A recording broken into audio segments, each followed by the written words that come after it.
Welcome to another episode of Blood, Gore, and Ghouls. I'm your host, Ian Van Gogh.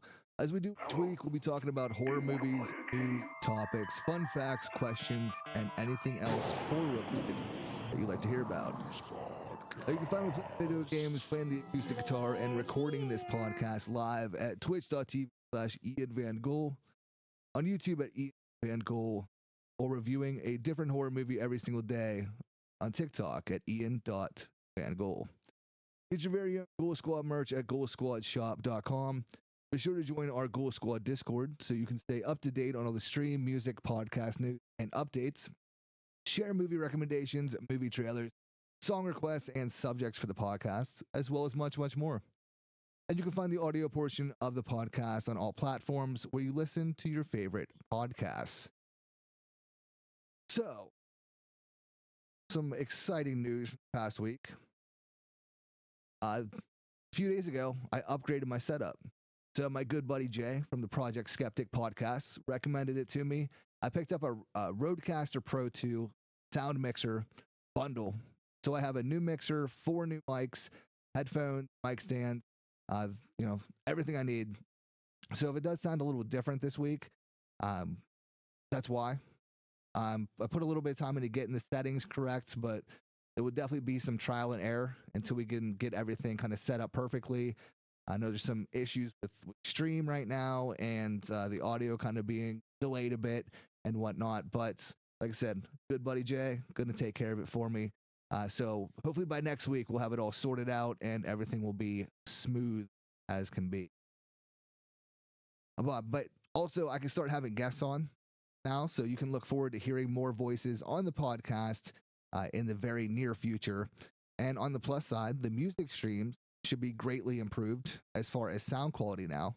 The talent portion is still a work in progress, but the audio levels will be much better now.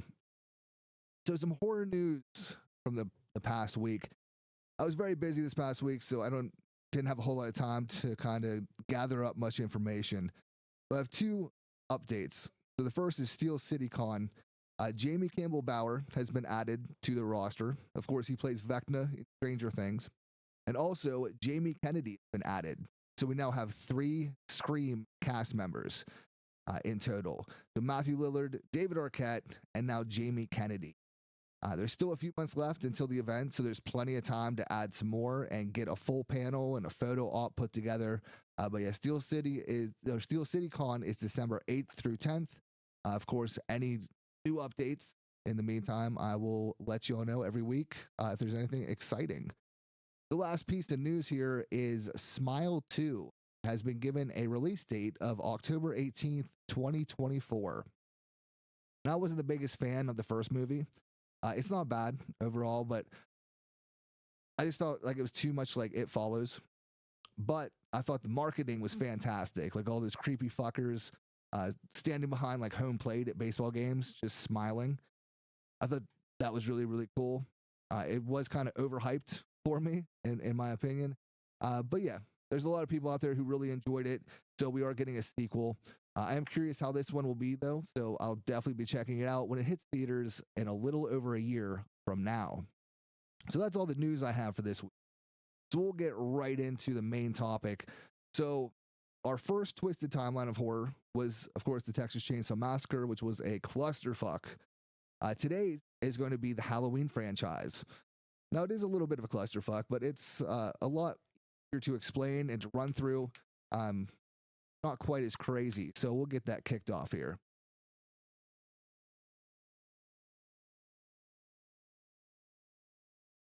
So Halloween, released 1978.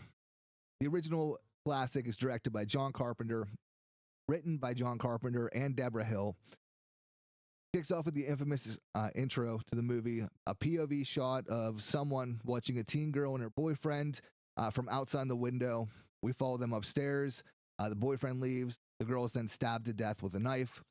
The parents return home, remove the mask, and we discover that the killer is a 6-year-old Michael Myers. So 15 years later, Dr. Sam Loomis and his assistant, nurse Marion Chambers, are going to Smith's Grove Sanitarium to pick up Michael for his hearing in front of a judge. And when they get there, they discover the inmates are out on the grounds walking around. Marion is attacked by Michael Myers. She escapes from him, but Michael drives the car off into the distance. How how he learned how to drive, I have no idea. It is a mystery that has been unsolved since 1978. But regardless, Michael drives off in the car, and then we meet Laurie Strode. She drops keys off at the old Myers house. Michael sees her from the window and then stalks her through the neighborhood. So we meet her friends, Annie and Linda. Annie is the daughter of the daughter of Sheriff Brackett. The girls plan their night. Laurie is babysitting Tommy Doyle. Annie is babysitting Lindsay Wallace. Annie brings Lindsay over to the Doyle's house. She then goes back to the Wallaces, gets in her car, and is strangled by Michael, and he then slits her throat. So upstairs in the Wallace house, Linda and her boyfriend Bob are getting groovy. Bob goes to get some beers. He's attacked by Michael. Michael lifts him up off the ground. He stabs him through the stomach, hangs him on the wall like an ornament. So Michael goes upstairs. He's wearing a bed sheet, and I just completely lost my train of thought. So Michael goes upstairs. He's wearing a bed sheet. So Linda thinks that he's Bob. She calls Laurie. Michael strangles her with the phone cord. Laurie ventures over to the Wallace's house, finds Annie's body on a bed with Judith Myers' tombstone above her. The closet door opens, revealing Linda's body. So Laurie runs out of the room. Michael appears in the doorway behind her. Michael attacks her in the hallway. She gets away, runs back to the Doyle's house. Michael gets inside, attacks Laurie again. They chase and struggle throughout the house. Laurie pokes Michael in the eye with a clothes hanger and stabs him in the chest with a knife. Just as she thinks he's dead, he rises back up, goes to attack her. Dr. Loomis shows up, shoots Michael 5 times. Michael falls off the balcony onto the ground below. Loomis looks out to the ground and sees that Michael has disappeared. He's still out there. So that's the first movie. That's the original movie. Pretty cut and dry, pretty straightforward. And I forgot to mention, obviously, there will be spoilers for all of these movies. So if you haven't seen any Halloween movies, go watch them all and then come back and check this out. But moving on to Halloween 2, was released 1981. Now, this one's directed by Rick Rosenthal, but it's still written by John Carpenter and Deborah Hill. So it picks up right where the last one left off. Michael has vanished, he's creeping about, and Laurie is taken to the hospital. Sheriff Brackett is informed that Annie has been murdered. So Michael finds his way to the hospital, starts his usual routine of killing everyone in sight. In the meantime, Nurse Marion shows up to inform Dr. Loomis that he's been ordered back to Smith's Grove. On the way there, Marion informs Loomis that Laurie is Michael's sister. She was born 2 years before Michael killed their older sister, Judith. And Laurie was adopted 2 years after the murder due to the Myers parents passing away. That's the last kind of mention of Michael Myers' parents in the rest of the franchise. So apparently Michael is after Laurie because she is his sister. Loomis pulls a gun, makes the driver take them back to the hospital so he can stop Michael. So after some chasing shenanigans, they all meet at the hospital. Michael stabs Loomis in the stomach, which keeps him down for a bit. Laurie shoots Michael in both eyes, blinding him. Loomis gets back up, releases some oxygen from a bunch of tanks. Laurie runs out of the hospital as Loomis ignites a cigarette lighter, which causes the whole place to blow up. Michael continues chasing Laurie until the flames consume him. He eventually falls. Laurie's taken in another ambulance, and the movie ends with an image of Michael's burning corpse. So this was to be the end of the Myers storyline originally. That's why this one ends the way it does. That there shouldn't be any doubt that Michael is still alive, that Loomis is still alive. That should have been the end. So we move on to Halloween 3, Season of the Witch. So this movie was to be the next entry in the Halloween anthology. So John Carpenter put an end to Halloween, to the Myers storyline, and wanted to make an anthology out of Halloween. So this was the next entry. So this follows Daniel Chalice as he seeks to uncover a plot by Silver Shamrock to murder children who are wearing their masks. Now, the movie was not received very well at the time uh, because of the lack of Michael Myers, but it has since become a cult favorite. It's one of my favorites in the franchise. I personally love this movie. It's classic 80s campy fun. It stars Tom Atkins. So, like, what else do you need? But yeah, there's nothing else really that needs said about it. Go watch it if you've never seen it. It's a very fun watch. Michael Myers does make an appearance on a TV. It's a trailer for the original movie. So yeah, it's a fun time. So definitely check it out. So we get Halloween 4, The Return of Michael Myers. Now this was in 1988. So this is 10 years after his original massacre. Michael Myers awakens on Halloween Eve, returns to Haddonfield to kill his 7-year-old niece.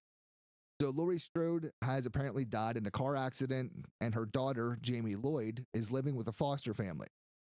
Now, Michael has been in a coma since the end of part 2, and he's being transported back to Smith's Grove. So he, of course, wakes up after a paramedic just so happens to say that Michael's only living relative is still in Haddonfield. So Michael wakes up, attacks the paramedics. He ends up cutting the phone lines and the power to Haddonfield. He hunts Jamie down. There's a crazed redneck mob that are out to get Michael. Of course, Michael takes a bunch of them out and ends up above a mine shaft. He's then shot numerous times by the mob and falls down the shaft. So that's pretty much how that one ends, but no one investigates any further. So like I said in my review of this movie a couple days ago, Michael's been shot, stabbed, set on fire, blown up. The whole time Loomis is hunting him in this movie, insisting on how non-human he is. And all it takes is Michael gets a few bullets and falls down a hole, and everyone's happy with it. He's dead. They just assume he's dead. He's gone. Everything's done. We're all good. It's time to move on. And then the very, very end, Jamie, who is played by Danielle Harris in this. This was kind of her first role in a horror movie. But at the end, Jamie is in a clown costume. That's a kind of callback to the original clown costume that young Michael was in when he killed his sister. So she's wearing that. She kind of embodies Michael Myers, and she ends up stabbing her foster mother in the bathroom. And of course, she goes to the top of the stairs. Loomis is looking up the stairs, sees it, starts yelling no over and over again. Really weird. I don't know. But we see Jamie covered in blood, and that's the end. So that's how that ends. So Michael is quote unquote dead. Jamie has kind of, I don't know, has the spirit of Michael Myers in her or some shit. And then she attacks her stepmom. And it's over. So then Halloween 5 is the revenge of Michael Myers. So this is 1 year after the events of Halloween 4. Michael returns to Haddonfield to once again try to put an end to his niece. So Michael crawls out of the mine shaft. He floats down the river. He comes across a hermit's cabin in the woods, and he passes out for an entire fucking year.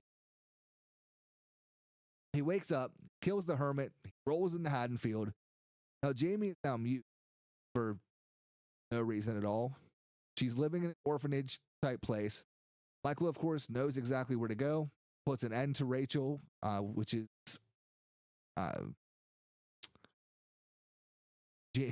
wow. Rachel is Jamie's step sister or somewhat sister from part 4. So he kills Rachel in a very lackluster way. He stalks Jamie, kills a bunch of kids, outsmarts the overly incompetent police and Luke, and eventually ends up at the Myers house that is not even close to looking like the actual house. It's a pretty basic house from the original that they go to in just about every single Halloween movie. For some reason, in part 5, they wanted to go with some weird, like, old school mansion type shit. I don't know. It was really weird. Definitely not the Myers house. But there's a man in black that we see walking around a bunch of times throughout this movie. You just kind of see his feet. Don't know who he is. But at the end of the movie, Michael gets arrested. They put him in a holding cell. Now he's at the police station in a holding cell with his fucking mask on. Like the cops don't take the mask off.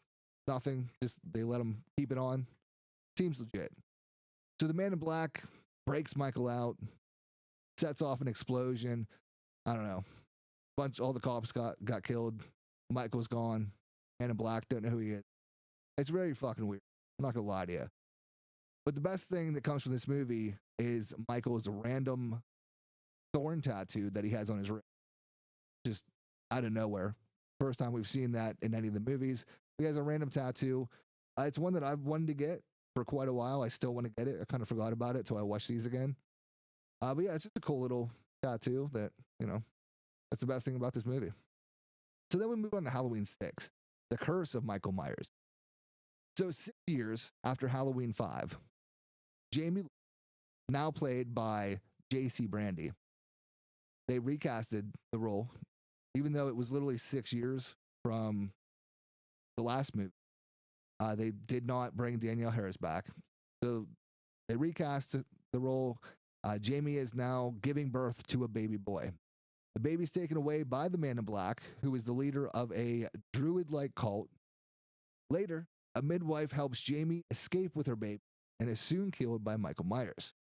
Now, Jamie and her baby flee in a stolen pickup truck. She stops at a gas station, makes a call to a Haddonfield radio station to warn them that Michael is about to return home. Meanwhile, Dr. Loomis is now retired and recovering from a stroke. He's visited by his friend, Dr. Terrence Wynn. He's the chief administrator of Smith's Grove Sanitarium. Now, they overhear Jamie's call on the radio station. So Jamie gets back on the road. She's followed by Michael Myers then, who causes her to crash into an old barn.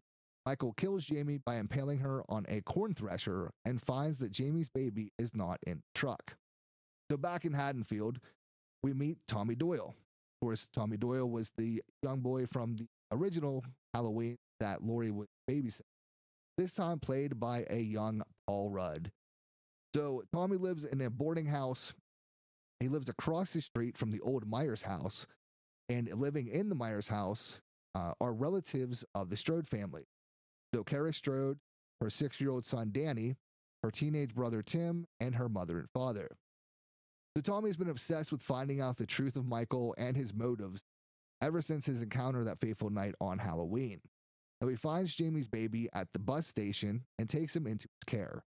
Tommy runs into Dr. Loomis, informs him of the Strode family and them living in the Myers house. Michael returns to his family home. Of course, he takes care of mom and dad, Strode. Tommy, Kara, and Danny meet up at Tommy's house. He informs them that he believes that Michael is inflicted with the curse of Thorn by a druid-inspired cult. So, Thorn is an ancient druid symbol that represented a demon, bred sickness, and caused destruction. Now, to prevent this, one child from each tribe was chosen to bear the curse of Thorn to offer a blood sacrifice of its next of kin on the night of Samhain, Halloween. When the corresponding Thorn constellation appears, Michael appears. The curse explains why Michael is out to kill his family and also accounts for his superhuman abilities. Tommy believes that Stephen will be Michael's final sacrifice. Of course, Stephen is the little baby that was the baby. So, of course, the usual bloodshed occurs. Michael takes out Tim Strode and his girlfriend and friends. The man in black turns out to be Dr. Wynn. Our survivors are taken to Smith Grove along with Dr. Loomis. Michael randomly gets mad due to the fact that he's been controlled this whole time and starts hacking up the fine people at Smith Grove. So after more hiding and shenanigans, Tommy injects Michael with a corrosive liquid, beats him into unconsciousness with a lead pipe. As Dr. Loomis, Tommy, Kara, Danny, and Stephen are about to escape, Loomis tells them to go on without him because he has, quote, a little business to attend to. Now back inside the building, Michael's mask is found lying on the floor of the lab room as the screams of Dr. Loomis can be heard in the background, leaving his fate ambiguous. So that is Halloween 6. So far, we have obviously 1 and 2, which is like the Laurie Strode stuff. Then 4, 5, and 6 is the, I would say, like the Cult of Thorn, or the kind of the Jamie Lloyd trilogy. So obviously Laurie's not in it in this timeline. Laurie is dead, car accident or something, and is dead. She's no longer in the franchise, and we follow her niece, or I'm sorry, her daughter, Jamie, and it's just ridiculous. Like the mask is different in every single movie. There's not really a coherent story, but 4 and 5 at least are fun to watch. Like I said, I mean, Danielle Harris, that was the first thing I saw that she was in. Obviously, as a kid, but has since become like a kind of horror legend. Like she's in a shit ton of horror movies, so a huge fan of Danielle Harris. So I like the for her acting in them. Even though she was a kid, like she's still probably the best actor in all of them, outside of Donald Pleasance. But he didn't have much to work with, and his character just becomes shit more and more throughout the timeline. So our next entry then is Halloween H2O.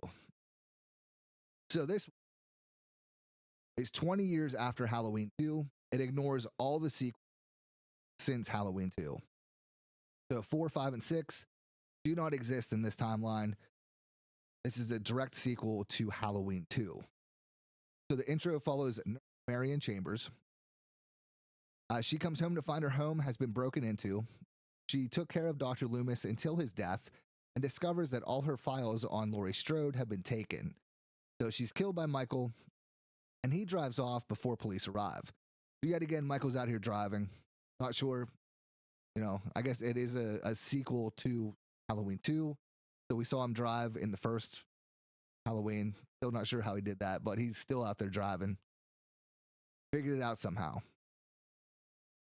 So, Laurie Strode faked her death. She relocated to California, and she's changed her name to Carrie Tate. She's the headmistress of a small private prep school. She has a teenage son named Josh, played by Josh Hartnett, and they live on campus. So she's super overprotective of her son. She makes him stay on campus when most of the other kids head off to Yosemite for a class trip. Now, John's girlfriend, Molly, played by Michelle Williams, stays with him, as well as their friends, Charlie and Sarah. And there's the security guard, Ronnie, played by LL Cool J. He lets the kids sneak out into town to pick up some booze for their Halloween party. So Laurie meets her boyfriend, Will, who played by Adam Arkin, and lets on that she has some issues that she hasn't been able to fully deal with. Now, later that night, Laurie tells Will about her past in detail. While telling her story, she realizes that she was 17 when Michael first attacked her, and that John is also 17. So she starts freaking out. So Michael, of course, arrives at the school after everyone has left for the class trip, slowly starts killing off who he can. So after he kills off Charlie, Sarah, and Will, Michael and Laurie do the usual chase scene and then a big battle scene. Laurie stabs Michael several times in the chest, and he falls off a balcony into the mess hall. He seems dead, but Laurie knows better. So the police and EMT arrive and get everyone bandaged up. Laurie sees the coroner hauling out Michael's body on a stretcher. He steals a policeman's gun and makes the paramedics load Michael's body into a van. She drives off high speed. Of course, Michael reanimates, gets out of the body bag. Laurie slams the brakes. Michael goes out the windshield. She then rams him full speed with the van. It plunges over the hillside. The van slams into Michael's body and pins him against a tree. Laurie grabs an axe after a touching moment and decapitates Michael. So, by the end of H2O, Michael should be dead, right? Well, then we get Halloween Resurrection. So 3 years later, Laurie is in a psychiatric hospital. It's revealed that Michael had attacked a paramedic and switched clothes with him. He choked him out, crushed his larynx. Dude couldn't breathe or couldn't talk. The paramedic was, in fact, the one who Laurie beheaded. So, just when you thought Michael was dead, it's not Michael at all. Michael's smart. So, Lori's all fucked up over this because she thought she killed her brother. It was not her brother. It was some innocent paramedic. So she's in the psychiatric hall. So, of course, Michael shows up at the hospital. He kills some guards, makes his way to Lori's room. Now, she's been waiting for him and has a trap set. So, she traps Michael. He's all upside down, can't do anything. And Lori needs to know that it's Michael. She has a little PTSD from this. And she has to remove his mask to make sure that it's Michael, even though she has no idea what Michael looks like. But she needs to make sure it's Michael. So she goes to reach to take off his mask. And of course, he grabs her, stabs her in the back, and she falls to her death off the roof. So R.I.P. Laurie Strode. It's been a good run, but now it's over. So Laurie's gone. 1 year later, a group of college students win a chance to appear on an internet reality show directed by Freddie Harris, played by none other than Mr. Buster Rhymes. On Halloween night, they must spend the night in the infamous childhood home of Michael Myers. Now, Michael, of course, shows up and spends the movie adding dumb college kids to his body count. Buster goes hand to hand with Michael and eventually electrocutes him. So Michael's body is taken to the morgue. As the medical examiner begins to examine Michael, his eyes open and the movie ends. So Michael may still be alive in this timeline, but thank Christ there was not a sequel to Halloween Resurrection. So that puts an end to the H2O timeline. So far we have the Cult of Thorn timeline, 4, 5, 6.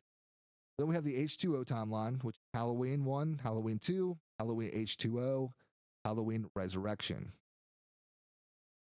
Then we got our remake. Pause for a drink here.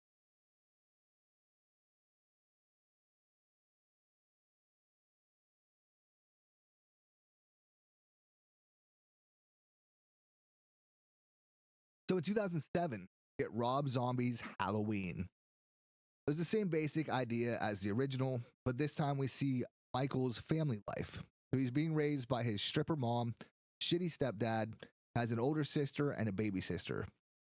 So Michael hurts and kills animals. He's bullied at school. On Halloween, Michael kills his bully in the woods. That night, he murders his sister, her boyfriend, and his stepdad. His mother comes home to find Michael holding the baby outside, and she then discovers the bodies inside. So Michael is sent to Smith's Grove, and we meet his doctor, Sam Loomis, played this time by Malcolm McDowell. So they go through numerous therapy sessions. Michael's mother visits often, but Michael starts to make masks, and eventually he kills a nurse after an altercation with her. So Michael's mother ends up committing suicide, and we time jump 15 years. Like I said, it's Rob Zombie's Halloween, so this thing is full of big name stars. Of course, Michael's mother is played by Sherry Moon Zombie. And adult Michael is Tyler Maine. But 15 years, we meet Laurie Strode, played by Scout Taylor Compton. Her parents and her friends, Linda and Annie. Annie is, of course, played by Danielle Harris, who played Jamie, part 4 and 5. So she's back in the Halloween movies, which is awesome.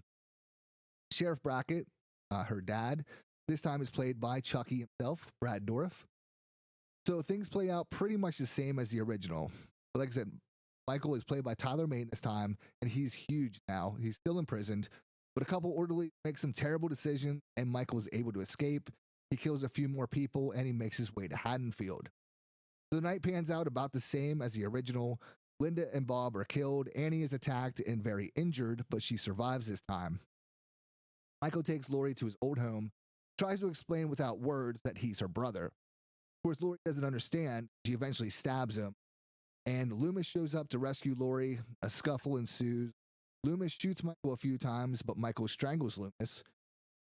Laurie hides upstairs in the Myers house and is eventually confronted by Michael, and after a brief struggle, they both fall off the balcony. Laurie comes to find Loomis' gun and goes to Michael. He kind of jump scares her, grabs her arm, she shoots him in the face.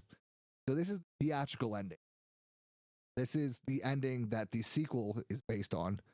But the unrated ending is a bit different and involves Sheriff Brackett and the police squad opening fire on Michael.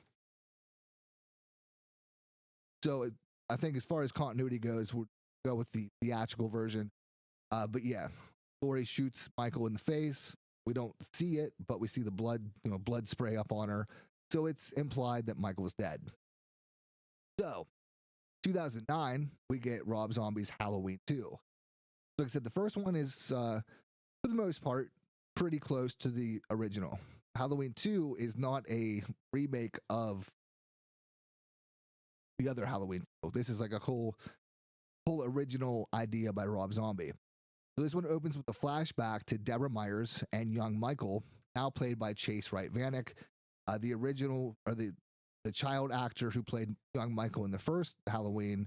Had like a growth spurt, so he couldn't come back in the same role, unfortunately, because this one's super awkward.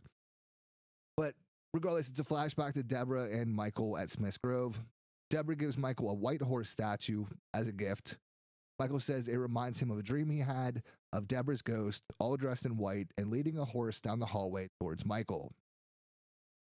This is my least favorite part of this. I'm all about this movie, minus the whole ghost of Deborah Myers' white horse bullshit. But regardless. So we then pick up right where the theatrical version left off. Laurie's walking down the street covered in blood after shooting Michael. Sheriff Brackett takes Laurie to the emergency room where they do surgery and get her all fixed up. She's in the hospital when Michael returns and does what he does. So Laurie runs from Michael. He's about to kill her when she wakes up from a dream. So it's been 2 years since that night, and Laurie is dealing with some heavy PTSD. She's living with Annie and Sheriff Brackett. Michael's body has been missing, still presumed dead. Laurie deals with trauma through therapy, and of course, Dr. Loomis has chosen to turn the event into an opportunity for fame through writing books about Michael. So Michael's been living in an abandoned cabin in the woods in the Midwest. Now has visions of his mother and the white horse. His ghost mom tells him it's time to bring Laurie home, so he sets off for Haddonfield once again. And this is really the only movie where we actually get like a good glimpse of Michael without his mask, since he's out being I don't know, countryman. His hair's real long. He's got a big old beard, but he does not have his mask on for the first like half of this movie. So Laurie also having odd visions and dreams of young Michael and his mother. She finds out from Loomis's book that she is in fact Angel Myers, Michael's sister. So she takes it pretty hard and she goes out partying with her friends. So Michael shows up at the party, does what he does yet again. He finds Annie at home and finishes the job that he started last movie. So Annie is dead. Michael finds Laurie, takes her to an abandoned shed. Laurie hallucinates that young Michael is holding her down and she can't move. Loomis shows up, tries to keep Laurie sane. Michael kills Loomis by stabbing and slashing him up. Michael's shot twice by Sheriff Brackett, falls onto some farming equipment. Laurie then stabs him repeatedly in the chest and face, and Laurie walks out wearing Michael's mask. As she pulls it up, the scene transitions to Laurie in isolation in a psychiatric ward, where she sees Deborah dressed in white with a white horse at the end of her room. Now, this one also has a different ending for the unrated. If I remember correctly, the police shoot her when she comes out wearing the mask. So, I mean, both versions imply that she died. I think that's what the kind of her vision in the psychiatric ward is. It's implying that she died. But regardless, like I said, that the makes are fun in their own right. Like the first one's pretty good. I enjoy it. The second one is brutal, and that's worth watching if you're into all that shit. But like I said, the whole bringing Michael's mom back as a ghost or a vision is just really weird.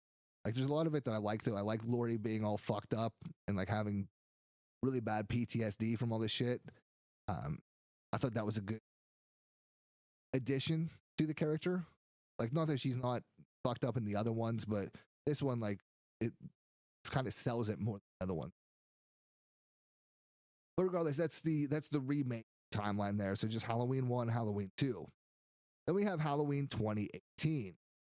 So 40 years after the events of Halloween, two journalists visit Michael Myers at Smith's Grove Sanitarium. Dr. Sartain is Michael's psychiatrist now after the death of Samuel Loomis. They approach Michael in the courtyard and they show him his mask that they somehow were allowed to bring in. And I don't know. I've never been to a kind of high security, I don't know, sanitarium or prison or anything, but I feel like you probably can't bring in the mask of someone that went on a killing spree, even if it was 40 years ago. Like they're not going to let you just bring his mask in and show it to him. Like I don't know. That whole thing was really, really, really odd to me. But regardless, the journalists then pay a visit to Laurie Strode. She's living off the grid, living a survivalist lifestyle. She's constantly waiting for the return of Michael, and her feelings have resulted in 2 failed marriages and losing custody of her daughter Karen at a young age. And it puts a strain on their relationship as well as her relationship with her granddaughter Allison. So Michael's being transported to a maximum security prison. Dr. Sartain insists on accompanying Michael, and the bus full of inmates departs. Of course, the bus crashes and Michael escapes. Now, the following morning, Sheriff Frank Hawkins, played by Will Patton, informs his deputy that Michael escaped and will most certainly return to Haddonfield. Now, the journalists stop at a gas station outside of town and are met by Michael. He puts a brutal end to both of them and retrieves his mask. So Laurie learns about the accident and breaks into Karen's house to prove a point that she's not safe enough, just adding to the strain of the. So on Halloween, Michael does in fact return to Haddonfield. The usual antics ensue. He stalks Laurie and her family, kills a bunch of people. It's discovered that Dr. Sartain is the one behind Michael's escape, and he's insane as well. He stabs Sheriff Hawkins in the neck and takes Michael to Laurie's house. Michael kills Dr. Sartain and focuses on Laurie, who, after a big scuffle with Laurie, where Michael loses a couple of fingers to a shotgun blast, he gets trapped in the basement by Laurie and Karen, and they set the house on fire. And Laurie, Karen, and Allison all escape, and they're picked up on the road and taken to safety. So this one ignores all sequels. It's a direct sequel from Halloween, the very first Halloween. So this is the H40 timeline. So Halloween and then Halloween 2018. So Michael's trapped in the house. They set it on fire. Michael's dead, right? Sure.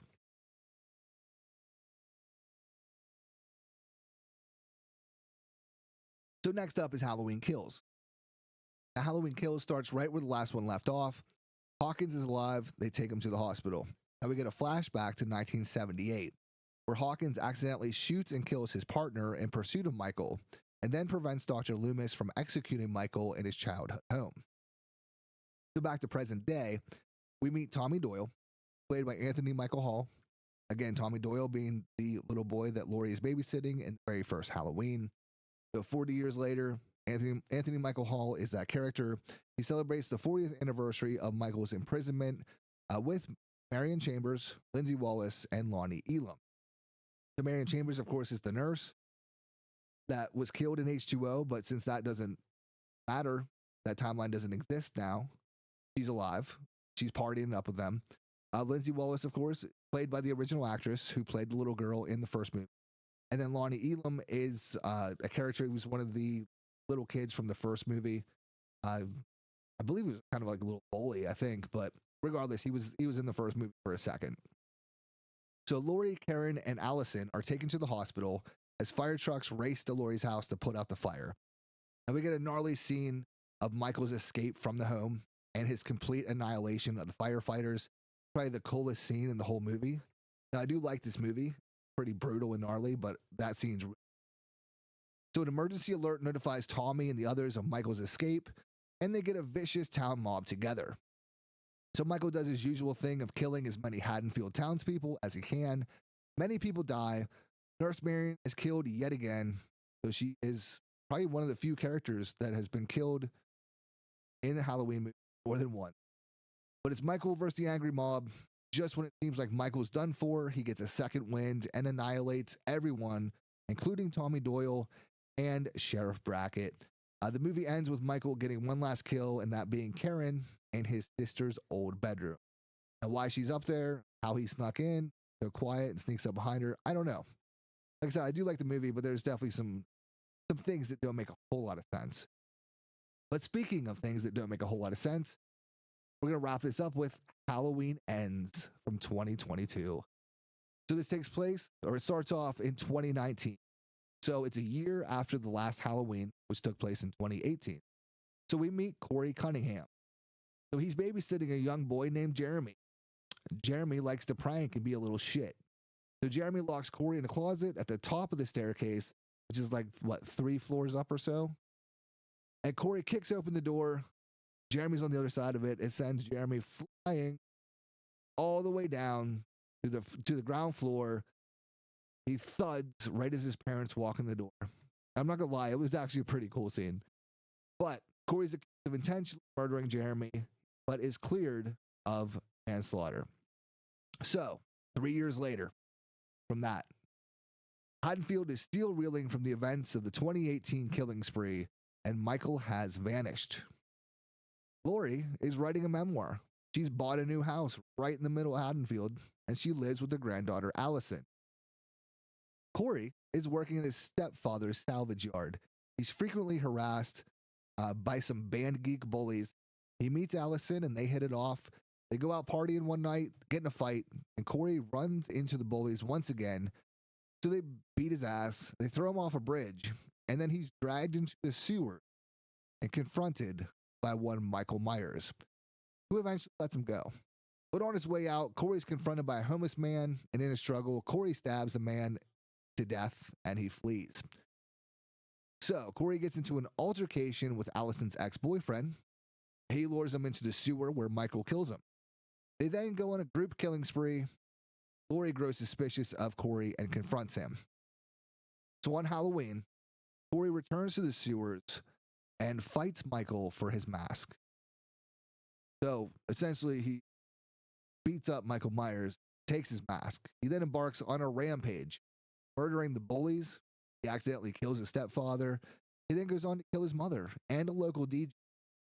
And at the Strode house, Lori fakes her suicide to lure Corey to her. She then shoots him. He stabs himself in the neck in order to frame Lori for his death, right as Allison is getting home. Then Michael arrives and puts an end to Corey, thankfully. So Michael and Lori then go into their big final battle. Lori manages to pin Michael to the table.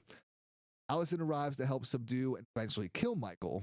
And then they take his body to the salvage yard via police escort, like a fucking parade, and dispose of him in an industrial shredder. In the ensuing days, Allison and Lori reconcile. Allison leaves Haddonfield while Lori finishes her memoir and rediscovers her romance with Debbie Pocket. And they all live happily ever after. Holy shit. So, that's all the Halloween films up to this point. What do you all think?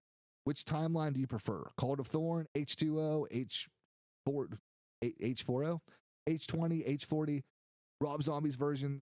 Let me know in the comments on Discord or the Facebook group. I'd personally go with the original Halloween 2018 and then Halloween Kills. Definitely not Halloween Ends. I would need a better finale movie to that, because Halloween Ends just fucking trash. But I also like Rob Zombie's versions. I'm fine with them as well, minus that whole white horse bullshit. But yeah, they're not perfect films by any means, and the timeline is, there's numerous timelines, but they all kind of make sense on their own, except for maybe the Cult of Thorn. That one's just not really fleshed out enough. Like, it could be a cool idea. They just didn't execute it properly. And the H2O, if we take away Halloween Resurrection, H2O timeline's not bad. I'm just not a huge fan of the whole brother Michael stuff. I think it makes more sense if it's just random. Like, I don't know. As far as a sibling thing, maybe it makes more sense, but like, if Lori was a baby, Michael's been in prison for 15 years. Like, I don't know, it just seems weird who she So I'd rather go the route of the original Halloween, where it seems very random, and then 2018 Halloween, which it has its issues, but overall it's a pretty solid film. Halloween Kills doesn't really add much to the story, but it's just a brutal fun time.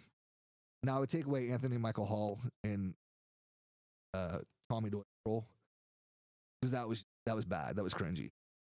Evil Dies Tonight, although fun to make fun of, was very cringy. But overall, I like the movie. And then yeah, Halloween Ends.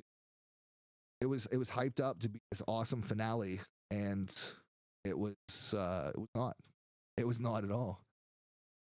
But yeah, in my review this past week for what was it, Halloween 5, I found or came across a fun little piece of trivia that after the events of Halloween 4, so after Jamie attacks her stepmom or foster mom or whatever, that in Halloween 5 it was going to time jump to when Jamie is a teenager, and essentially her and Michael kind of team up, and they do the whole duo killing spree thing until, for whatever reason, Michael gets pissed off, whether it's Jamie has a higher body count or whatever the case may be. But they eventually turn on each other. But they decided not to go that route because it was too silly and it seemed like a parody. And then the fuckers who made Halloween Ends were like, well, shit, that's a great idea. Let's do that. And then it turned out to be a parody and ridiculous. So, as you can tell, I'm still very salty about Halloween Ends. I don't think it's a good movie at all. It made Michael be completely incompetent, and that Corey dude never stand a chance ever. So I don't know. That's my. But that's gonna wrap it up for our Halloween twisted timeline of horror and another episode of Blood, Gore, and Ghouls. But I appreciate you taking time out of your day to hang out with us. Be sure to follow on Twitch at Ian Van Ghoul. Join the Ghoul Squad Discord. Subscribe on YouTube. And follow on TikTok at Ian.VanGhoul. Join. Oh, wow. All links can be found in the show notes. But until next week, I've been your host, Ian Van Ghoul. Have a ghoulish week. Stay safe out there.